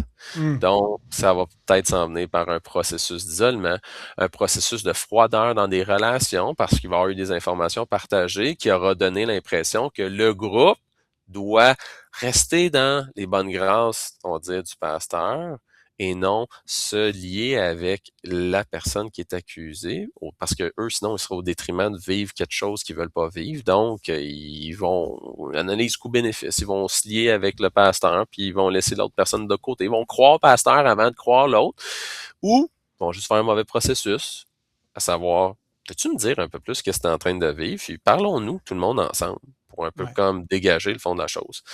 Ouais. Non, c'est excellent ce que tu dis, Charles. C'est vraiment différent la vraie discipline ecclésiastique et ce que tu viens de décrire, qui est une forme d'abus d'autorité subtil, là, où on va... c'est plus comme une game politique, où on essaie vraiment là, d'isoler, museler, empêcher la personne de nuire, et puis la faire tranquillement sentir qu'elle n'est pas bienvenue pour l'exclure. Ouais. Mais... En réalité, la vraie discipline, ultimement, c'est devant l'Église. Là, c'est dis-le à ton frère, tu le reprends, puis dis-le à l'Église à la fin. Donc, ça devrait être quelque chose qui peut être exposé. Puis je sais qu'on est mal à l'aise avec ça, là, parce qu'on n'aime pas là, les chicanes d'église, exposer le linge sale comme ça devant l'Assemblée. Mais je veux dire, une congrégation qui est saine, on ne devrait pas avoir peur là, de soulever les situations ou les péchés qui sont reprochés. Et puis, si une personne est accusée faussement, il faut qu'elle puisse avoir l'occasion de se défendre. Mais quand on veut surtout empêcher les gens de parler et qu'on essaie de tout faire pour les pousser dehors subtilement sans que ça paraisse, c'est pas de la discipline, c'est pas une bonne autorité qui est en place, c'est une game politique Ouais. où on essaie de contrôler le jeu, là. Tu sais, ça témoigne aussi d'un certain manque d'habileté du pasteur à pouvoir mettre un cadre clair sur les actions qui sont à venir. Dans le sens, ça se dit, là, il se passe ça, ça. Si ça continue, je vais avoir besoin de pouvoir peut-être informer telle personne, parce que je veux pas qu'il y ait telle conséquence qui se met en place. J'aimerais ça que ça puisse se faire. Autrement, c'est ma prochaine étape. Est-ce que on est d'accord sur le plan de match? Donc, est-ce qu'il y a de la prévisibilité dans les actions à venir à la lumière du conflit dans lequel il y a une personne en position de pouvoir sur nous, donc qui pourrait faire des choses justement pour X, Y, Z raisons qui peuvent être légitimes? Mais moi, je tiens vraiment à la notion de la prévisibilité. Se faire tasser sans se faire informer de pourquoi on se fait tasser et de la façon qu'on va être tassé, ben, là, ça peut juste nous laisser dans l'insécurité puis toutes les Mhm, interprétations mhm. qu'on pourrait en faire là, de ça. Là. Ouais. Alors, si une Ah, personne puis, se sent tassée, une des habiletés, une des choses importantes à faire, c'est d'essayer d'aller clarifier ses impressions pour justement réengager le dialogue, puis ouais, remettre un peu plus de la clarté là, dans le processus ouais. flou qui semble s'opérer. Ouais, puis il y a une place pour ça, je pense, de dire, tu sais, on n'est pas obligé de travailler avec tous ceux avec qui on n'est pas capable de s'entendre. Ça ne veut pas dire que l'amour fraternel chrétien nous oblige à- Il y a des gens avec qui on n'est pas confortable, des fois on a des incompatibilités de vision, mais il faut être Les capable incompatibilités culturelles, hey, il y en a là, des raisons pour lesquelles on pourrait se sentir inconfortable là, avec une il faut être personne. Là. capable voilà, de mettre ça sur la table, Ouais, de faire le constat, de dire, écoutez, on est d'accord qu'on n'est pas d'accord. ouais. Alors, qu'est-ce qu'on fait à partir de maintenant, plutôt que de juste faire un jeu de pouvoir un peu subtil, puis des coups de téléphone ou de texto par en arrière pour essayer de, de, de tasser quelqu'un. Mais c'est ça, c'est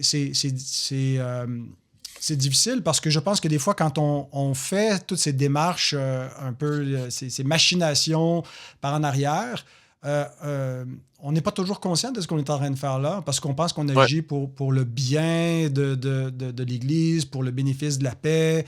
Mais en réalité, je veux dire, on est en train d'agir un peu en hypocrite dans l'obscurité. Est-ce qu'on serait à l'aise que les gens sachent clairement en plein jour c'est quoi notre agenda? Donc, d'avoir la transparence, puis d'accepter que, bon sang, des fois, ça va être instable là, dans l'Église, il va y avoir des crises, il va y avoir des vagues, et qu'on ne peut pas tout contrôler, puis il faut accepter que ben, ça fait partie de la vie de l'Église. Euh, Un pasteur peut avoir ses projets, puis vouloir mener à terme ses ministères, puis un pasteur a une assemblée là où est-ce qu'elle est. Et l'assemblée évolue dans le temps. Puis parfois, les projets aussi ambitieux, intéressants, légitimes, louables, qui peuvent être là, ben, ils ont besoin d'être mis sur pause pour pouvoir prendre soin de l'état de l'assemblée dans le moment présent. mm, Donc, il y a toujours, puis moi j'ai envie de dire, les besoins de l'Assemblée semblent être prioritaires des fois aux besoins de la mission, quoique les deux parlent l'un de l'autre, puis ça c'est important là, dans les projets, mais on peut pas faire mhm. fi de ce qui est devant soi. Euh, dans ce que tu nommais, là ça m'échappe, là, mais j'avais un truc que je voulais rebondir dessus, là, ça reviendra tantôt. Ouais. On a un dernier extrait. Ah oui, ça m'en revient, excuse-moi, attends. Vas-y, vas-y. Tu sais, c'est drôle parce qu'on se parlait en micro de dire on va se faire traiter de woke, à parler d'abus, puis à aborder le sujet. Euh, tu sais, de revenir sur des situations de tension, de se remettre en question, de tolérer une part de notre vulnérabilité, là. Pour moi, là, il y a de quoi de tellement de haute valeur, puis qui nécessite pas de... Tu peux pas cultiver une culture de la fragilité. Tu sais, s'il y a de quoi qui semble être là, des fois, dans la culture woke, c'est une espèce d'élan à la fragilité, une protection absolue des inconforts qui on veut retirer dans la société, et ainsi de suite. Mais là, nous, ce qu'on est en train de vraiment se parler, c'est pour les leaders, puis pour les gens de l'Assemblée aussi, c'est important de venir à l'écoute de ces zones sensibles-là, de tolérer, de se familiariser avec ça, parce qu'il y en a qui ont une intolérance aux inconforts, donc ils sont beaucoup dans l'évitement. Toujours dans l'évitement des choses qui les rendent inconfortables. Donc, ils vont jamais au fond des choses, puis ils traversent pas les déserts que ça peut les amener avec le Seigneur. Pas pour dire qu'on aime ça être dans le désert, on aime ça vivre des situations à défi, mais je trouve qu'il y a tellement de quoi de riche à confier au Seigneur ces éléments-là, on le sait qu'ils sont sensibles, puis d'aller engager quelque chose avec l'autre dans ces éléments-là, puis de grandir ensemble de ça. Hey, Ouais. un couple, un mariage, Ouais. des insatisfactions de mariage, tolérer les différences, il faut en venir à être capable de pouvoir accepter que des fois on ne sait pas, accepter que des fois c'est pas comme on veut. Puis une des grandes raisons de divorce dans le mariage, c'est l'intolérance des différences. Ouais.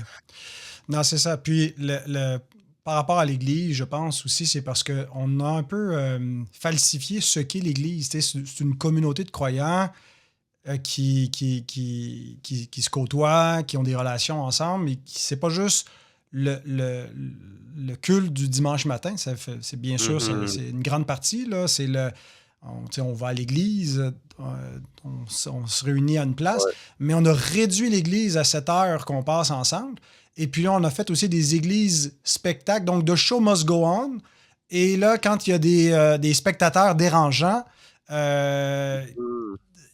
qui viennent un peu empêcher que le spectacle soit présenté, il faut les tasser. Mais tu sais, la vie d'église, c'est plus que simplement le culte du dimanche matin, aussi central et important que c'est.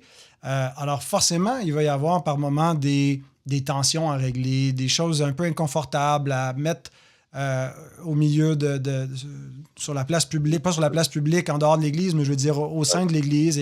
Et un pasteur, donc, doit accepter cette espèce d'inconfort-là, puis que c'est pas... il contrôle pas tout, là, je veux dire, c'est pas... Comme conducteur de l'Église, ça implique pas que c'est un one-man show et puis qu'il faut qu'il n'y ait rien qui dépasse, rien. La vie de l'Église, c'est chaotique par moments, c'est bruyant. Alors, il faut être accepté qu'il en est ainsi. Ouais. Alors, notre dernier extrait, Claude nous parle des effets que les abus ont eu sur elle.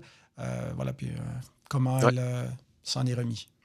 Dans la dernière année, ça a été vraiment, vraiment souffrant. J'avais de la difficulté à aller à l'église. J'avais la psychosomatisation, je me sentais comme malade, comme si j'avais comme la grippe, tu sais, douleur en même temps. J'aimerais grandir au niveau de la sagesse. Puis juste dire, je me détache de ça, puis je sens que je vais beaucoup mieux. Tu sais, au niveau physique, j'ai arrêté de la psychosomatisation parce que je me sentais malade. J'arrivais à aller à l'église puis être bien.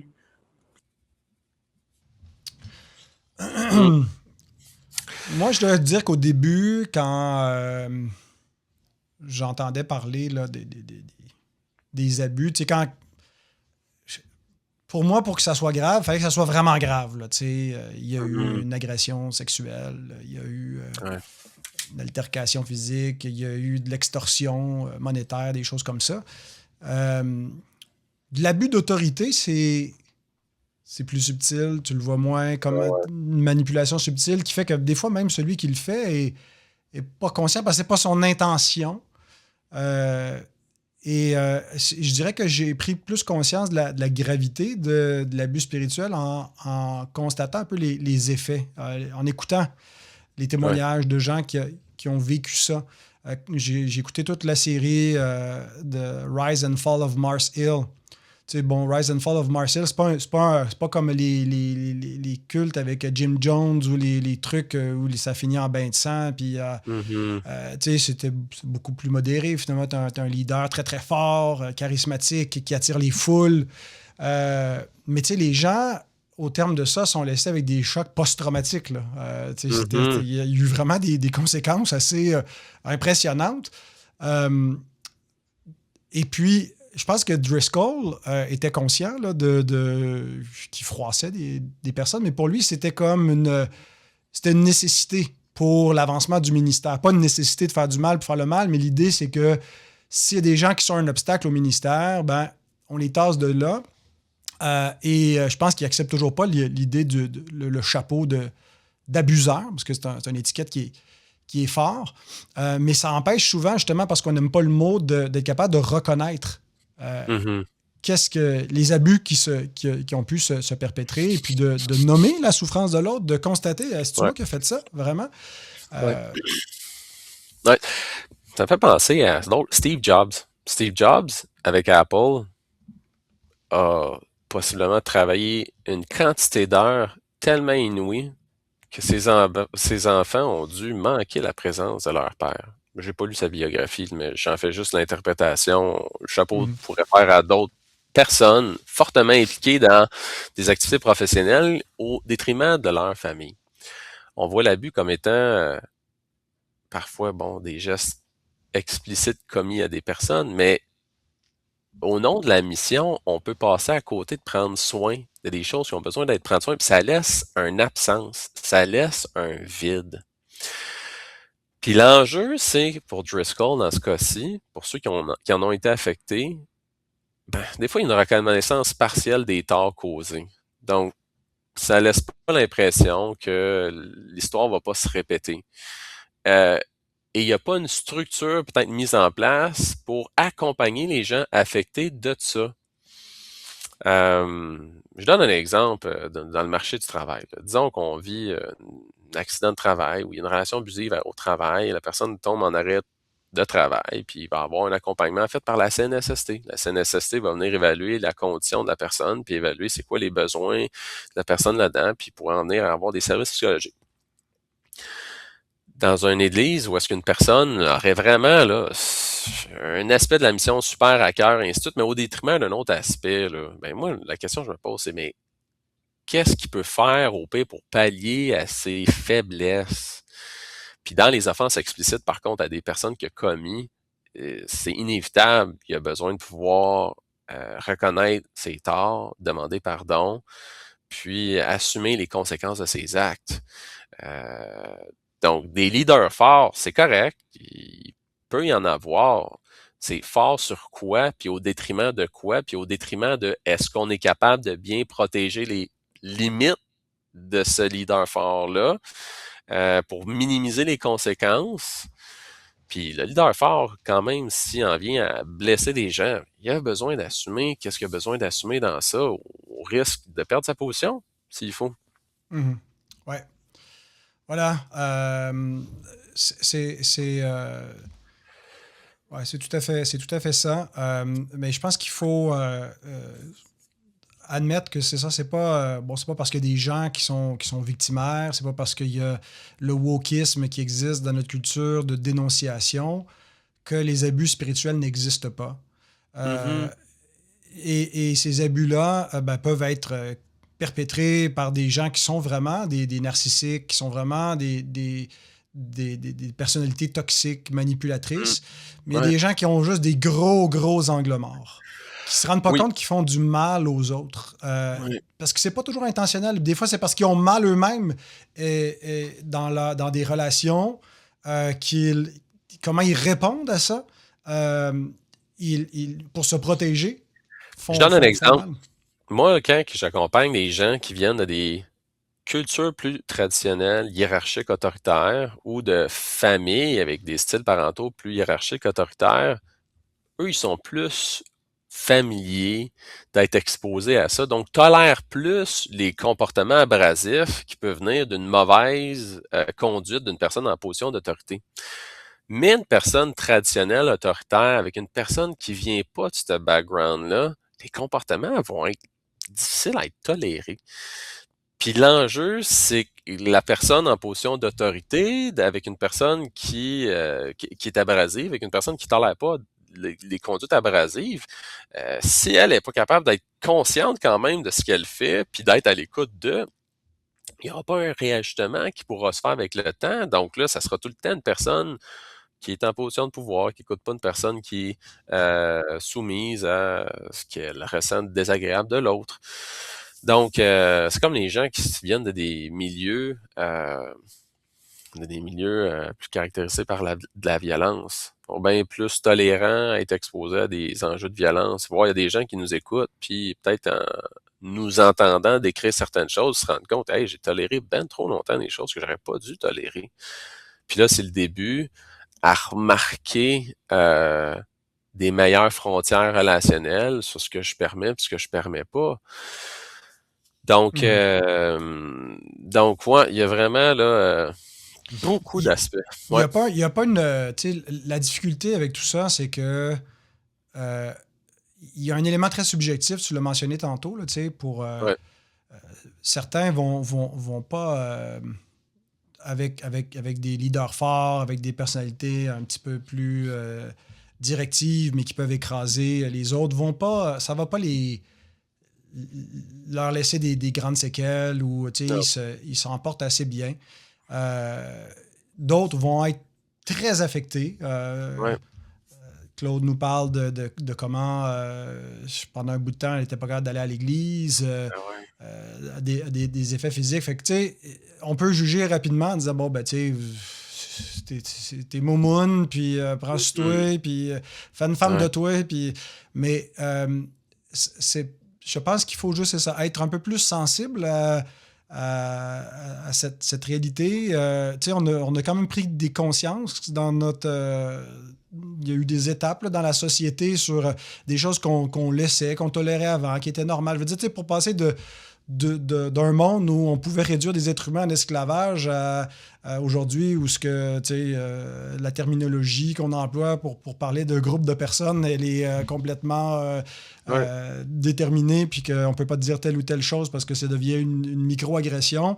Il y a eu des prises de conscience. Fait que je dis pas qu'il y a comme une ligne quelque part, puis de ce côté-ci, il y a les bons, puis de l'autre bord, il y a les abuseurs. L'idée, c'est avec cette série-là, de comprendre que notre péché fait qu'on est tous potentiellement, on peut abuser d'une autre personne, que quand on est dans une posture d'autorité, l'autorité, c'est quelque chose de sérieux qu'il faut... il faut pas y aller avec... une sorte d'insouciance ou juste en étant catégorique ou comme s'il n'y a rien là, l'autorité.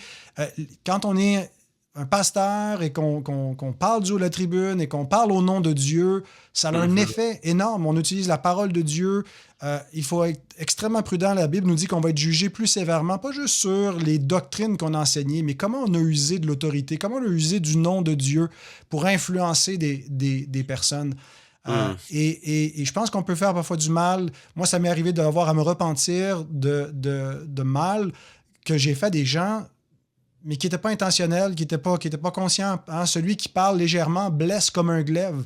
Des fois, on fait une plaisanterie, des fois, on fait... Puis ici, on est orgueilleux quand on est repris, et puis qu'on met le blâme sur la personne qui est blessée plutôt que de vouloir s'humilier. Ben, c'est ça qui développe les patterns d'abus, puis dans le contexte d'autorité d'église, ben, c'est des abus spirituels. Ouais. Dans tous les cas, ça donne tout le temps une opportunité à voir qu'est-ce qui relève de nous, qu'est-ce qui relève de l'autre, que la notion de on peut pas être une pierre d'achoppement, ben il y a des gens qui réagissent plus facilement à être achoppés par plein de choses. Eux, une de leurs démarches, c'est d'apprendre à pouvoir tolérer que c'est une de leurs caractéristiques des fois dans leur vie. C'est des gens, on va dire, plus susceptibles, plus sensibles au niveau de l'anxiété, du stress, vont se sentir plus rapidement déséquilibrés. Ça veut pas dire qu'ils vont, au terme de leur vie, être capables d'avoir entièrement réglé ça. Même s'il y aurait eu une psychothérapie ou un accompagnement pharmacologique. Là. Mais bon, fait eux tolérer que il y a de l'inconfort qui est là, puis on respecte là-dedans, on essaie de pouvoir s'apaiser, mais quand même, pour nous, quand on est avec des personnes qui réagissent plus facilement, ben prenons soin quand même de voir, bon, qu'est-ce qui est une part du chapeau qui peut nous faire, puis comment on prend soin de l'autre dans sa perception des choses qu'elle a trouvées désagréables. On veut les aider à pouvoir vivre une vie où est-ce qu'il n'y a pas une entièreté de menaces partout qui viennent constamment les ajouter dans leur corps. Là. Ouais. Écoute, c'est excellent. Je veux te remercier, Charles, pour le temps que tu as investi dans ces 3 épisodes, le temps aussi qu'on a pris ensemble là, pour écouter Claude. Merci beaucoup. J'espère qu'on aura d'autres occasions pour te recevoir à Coram Deo, que ce soit sur un sujet connexe ou autre, mais j'ai bien apprécié tes interventions. Ça a été un plaisir aussi de faire ta connaissance au travers de cette série. Pareillement, merci beaucoup à toi. Merci de t'être ouvert à ce sujet-là, puis de t'être investi, de t'être aussi dévoilé dans ta posture de pasteur, parce que c'était nommé par Claude, comme quoi il y a quelque chose qui est valorable quand c'est les pasteurs qui initient la démarche, mais aussi qui initient une réflexion. Puis une réflexion, on te voit comme ici, que d'autres personnes vont pouvoir écouter, puis sûrement là, être encouragées de ça. En tout cas, à tous les gens qui nous écoutent, merci aussi de vous être d'avoir porté attention à ça. J'espère que vous pourrez avoir des belles conversations avec vos proches dans les assemblées, vos pasteurs. Puis si jamais vous avez des défis plus majeurs, plus significatifs, je présume que les gens peuvent peut-être t'écrire, Pascal. Je pense que je vais être plus difficile à trouver sur Internet, là, mais peuvent peut-être t'écrire, puis au besoin de pouvoir les référer vers les... C'est ça. Fait que merci pour tout. Puis que Dieu ait pitié de nous dans notre marche ici-bas et qu'on puisse lui confier nos défis, lui confier nos espoirs. La vie d'église, une église, c'est particulier. Hein? On peut pas... c'est un milieu unique dans la société avec ses forces, ses défis, mais que Dieu ait grâce de nous, puis qu'il puisse nous accompagner à ce que le vécu dans l'église soit valable d'être vécu, en fait. Je trouve ça toujours triste quand l'Église est rendue à un point où est-ce qu'on veut s'en protéger en se tenant à distance, mais je comprends tellement ça. Là. Alors, ouais, que Dieu ait pitié de nous. Amen. Ouais. Au début, t'avais des caps invisibles. Tu parlais fort, tout le monde te croyait, tu sauvais tout. Toujours disponible jusqu'au jour où j'ai vu qui t'étais. Tu disais regarde, je gère tout. Tu marchais devant, tu prenais la lumière. Tu surveillais chaque geste, chaque rendez-vous. Tu souriais mais c'était moi la prisonnière. Tu mesurais mes jupes, mes retards. Ton regard comme un radar qui m'accuse. Tu te vendais comme un rempart, mais c'était ma peur qui te servait d'excuse. Super-héros en carton, tu déchires quand on regarde de trop près. Derrière ton air de champion, il y a juste un gars qui tremble en secret. Tu cries plus fort quand tu te sens petit. Tu poses des chaînes au nom de la vie. Super-héros en carton, ton costume tombe quand je dis c'est fini. Alors, en attendant que Bully Pulpit soit traduit en français par Publication chrétienne, on vous recommande cet autre ouvrage qui peut aussi vous aider pour ce qui traite de l'abus spirituel, Comprendre la discipline d'église de Jonathan Leeman. Alors, Jonathan Leeman se définit comme un ecclésiologiste. Alors, Nine Marks se spécialise dans toutes les questions d'ecclésiologie, des églises saines, des églises en santé. Ça ressemble à quoi? C'est quoi le bon leadership? C'est quoi un ancien? C'est quoi les marques d'une église saine? Ça a commencé comme ça, Nine Marks, avec les 9 marques d'une église en santé. Et entre autres, c'est une église qui exerce bibliquement la discipline. Parce que c'est pas tout d'exercer la discipline, on peut le faire abusivement, on peut le faire n'importe comment. Alors, de bien comprendre ce qu'est la discipline d'Église, comment elle est exercée, qui est soumis à cette discipline, c'est essentiel. Alors, je vous encourage à vous procurer cet ouvrage-là de Jonathan Leeman. Alors, dans 2 semaines, je continue encore. Attendez, avant d'annoncer le prochain sujet, j'ai une autre annonce, je ne veux pas l'oublier.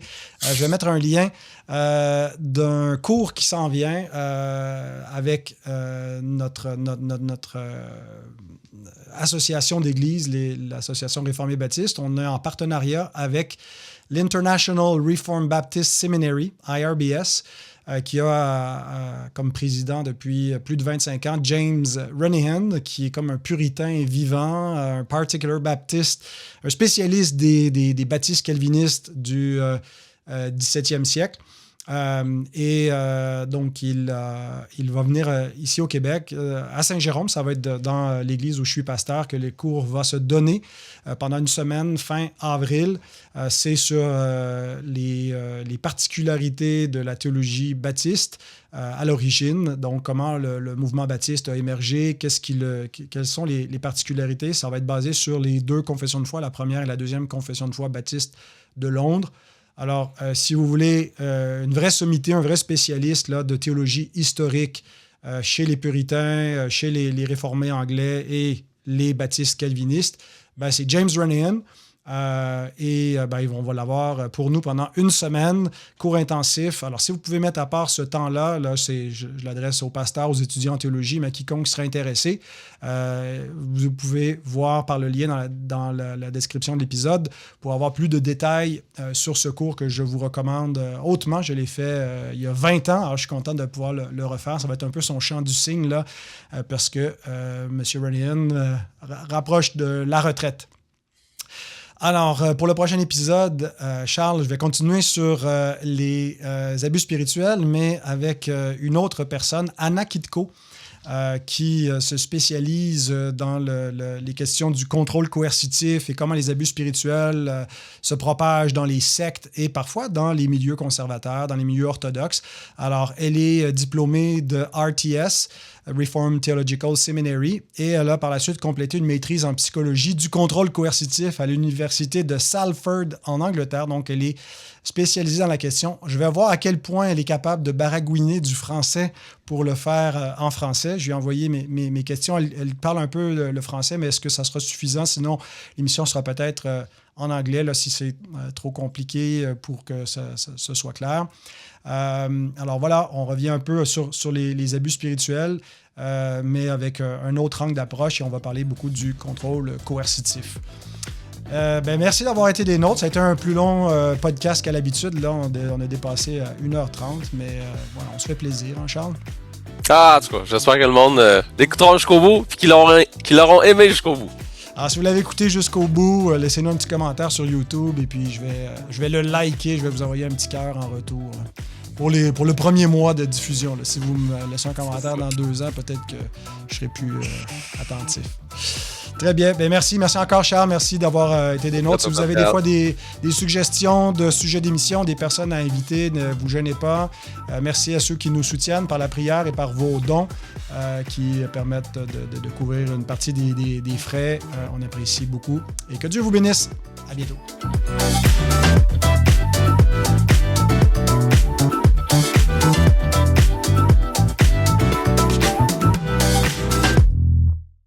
J'ai quelques pasteurs aussi qui sont intéressés, qui ont lu soit Bully Pulpit, qui m'ont dit qu'ils suivent avec intérêt là, la série, les articles, les podcasts. Cool. J'ai pas eu de feedback négatif là, de gens qui disent qu'on est rendu woke ou... Bon. C'est ça. Faudrait donc prendre soin des gens. C'est sûr qu'il doit y en avoir qui pensent ça, là, forcément.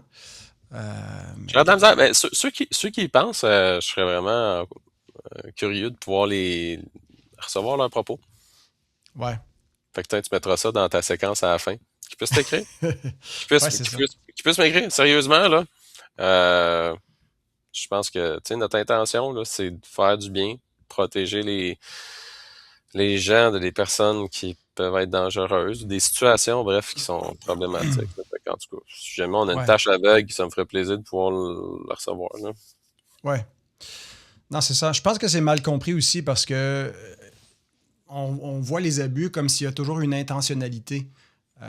Mais en fait, moi, ce que je découvre, c'est que dans les abus spirituels, dans le fond, c'est souvent comment on gère un petit peu, qu'on ne veut pas qu'il y ait de vagues dans l'Église, puis comment on va un peu museler les gens, les isoler, les empêcher de faire des vagues parce qu'ils questionnent ou ils contestent ou ils ont eu des problèmes. Puis, il y a toujours une bonne intention de préserver la paix de l'Église, là, mais des fois, ça amène certains à être rudes et créer des abus sans même réaliser ce qu'ils font. Là. C'est sûr que le terme abus, tu sais, il peut paraître large, là. Puis, tu sais, c'est une étiquette quasiment diagnostique. Un Ouais, abus. ouais, ouais, Puis, tu sais, l'affaire, c'est qu'il y a différentes intensités à ça. ouais. Vraiment un principe de sévérité, variété aussi, puis de durée dans le temps. Fait Mhm, que, mhm, peut-être qu'on... C'est parce que le terme abus, là, moi, je travaille même pas dans cette notion-là avec mes clients, là, parce que mhm. c'est une notion, c'est une étiquette, là, puis des fois, elle est pas si aidante que ça pour faire avancer la conversation. L'important, c'est de reconnaître qu'est-ce qui s'est passé et qu'est-ce qu'on fait pour le refaire. Des grosses béquilles, ça, dans l'accompagnement, là. Moi, man, quand j'ai ça, faut que j'aide à pouvoir aller au-delà de l'usage des termes parce que sinon, on fait sur place. Ouais, c'est ça. Ouais, ben c'est ça, c'est toute la notion de mettre une étiquette, puis là, bon, fait que là, à cette heure, je suis un abuseur, tu sais. Fait que Ouais, c'est ça. c'est dur à reconnaître, là. Tu sais, t'en as qui sont pas faciles là, dans des assemblées. Là. Des Ouais, gens ouais, qui ouais. viennent de plein de milieux, puis que là, le pasteur, t'es tout seul, t'as pas une grosse équipe, puis là, tu veux manœuvrer les différentes sensibilités qui sont là, puis ça peut t'amener à plus te refermer et donc Ouais. vivre beaucoup de critiques. Ouais, je pense aussi que ça serait un bon temps pour parler de. Il y en a qui ont la conscience sensible, Oui, qui vont tout de suite, là, en entendant parler des abus spirituels, vouloir prendre le chapeau, dès que. On se sent coupable pour tout. ouais, Puis il y a des gens là, qui sont victimaires, puis qui peuvent oui, facilement ouais, clairement. Ça, là, donner. ça va me faire plaisir d'abonder là-dessus là, pour décrire un peu le profil de ces personnes-là. Là. Les personnes qui sont plus névrotiques, qui deviennent souvent triggered plus facilement à bien des affaires, sous le concept de genre euh, pas être une pierre d'achoppement pour quelqu'un. Il y Ouais, en a. Tu fais rien, puis c'est une pierre d'achoppement juste à te boire la face. Là. Fait que, ouais, c'est ça. Là, est-ce qu'on lui donne un nom? Tu avais dit on peut l'appeler Claude. dis, ouais, on peut l'appeler fictivement Claude. On donne pas de nom Mais à... dis, on va lui donner le nom fictif de Claude dans notre échange. Puis y a-t-il un nom fictif si on veut parler de... On va nommer le nom de Claude. Fait que ouais, on peut parler de Claude, puis on peut parler l'abuseur, on va l'appeler Kevin. Ça serait fucking drôle. Ah, oh, mon Dieu. Ah, mais Claude et Claudette, c'est pas pire. On se mélangera peut-être pas. Claude, c'est l'agresseur. Claudette, c'est... Ouais. Je pense que Kevin, nos auditeurs vont vraiment rire si ça te tente qu'on joue le jeu, là. Kevin. Non, mais... Parce que moi, j'ai un bon ami qui s'appelle Kevin. Il va Ouais, peut-être... mais Il on va sait peut-être pas pas... qu'on a le droit de rire des Kevin. Ah. Ouais. Quel nom tu veux qu'on mette d'abord? Un Claude nom fictif. Claudette, ça va être peut-être un peu trop mêlant. Tu sais, Claude Ouais. puis Richard. Ouais. Richard aussi. On connaît un qui a fait des abus, justement. Richard. Ok, non. On pourrait Claude. on pourrait l'appeler Samson. Un nom biblique, là, un nom... Ah, c'est bien. Samson. Parfait. tu peux juste regarder ta lentille 2 minutes pour te faire ton portrait. Hein? Le gars, il sourit comme un défoncé. Affaire d'abus. Ah, je suis très décalé, excuse-moi. Vive les abus, tu sais. Ça me donne ça, du travail. c'est ça, exactement. Ok, Ah, bon. ok, bon. Est-ce que tout est beau? As-tu d'autres choses? On est prêt à y aller?